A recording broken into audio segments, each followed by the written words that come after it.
Hello everyone, welcome back to my channel অন্নপূর্ণার হিসেল। আজ আপনাদের করে দেখাবো সুস্বাদু শাহি টুকরা রেসিপি।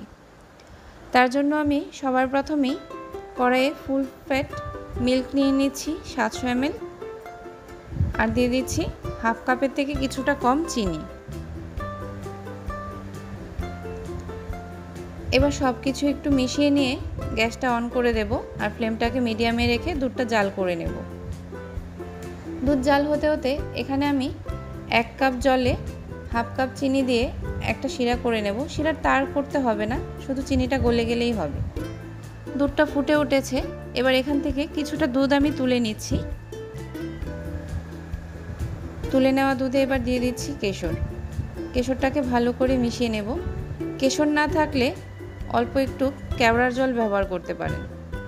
চিনি ফুটে উঠেছে, এবার আমি এটা আলাদা করে রেখে দেব। আর পাউরুটির পিসগুলো চারপাশ থেকে কেটে এরকম ত্রিকোণ শেপে কেটে নিয়েছি। এবার একটা প্যানে ঘি দিয়ে মিডিয়াম হিটে পাউরুটির টুকরোগুলোকে ব্রাউন কালার করে ভেজে তুলে নেব।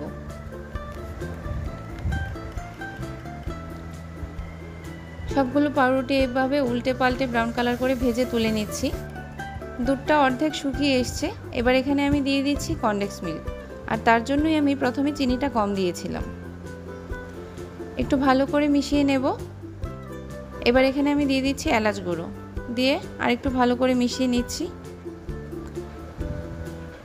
এবার দিয়ে দিচ্ছি যে কেশরটা আমি ভিজিয়ে রেখেছিলাম, সেই দুধ আর কেশরটা এখানে দিয়ে দিয়েছি।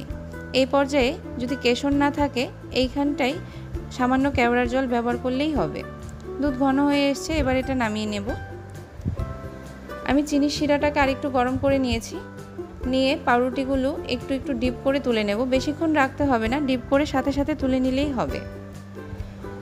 এখানে পাউরুটি অথবা শিরা দুটোর যে কোনো একটা গরম থাকতে হবে। পাউরুটিগুলো চিনি শিরায় দিয়ে আমি এখানে সাজিয়ে নিয়েছি। এবার উপর থেকে সেই ঘন করে রাখা দুধটা ঢেলে দেব। দুধটাও এখানে হালকা গরম রেখেছি। আর উপর থেকে বাদাম কুচি ছড়িয়ে দিয়ে পরিবেশন করব ঠান্ডা হলে।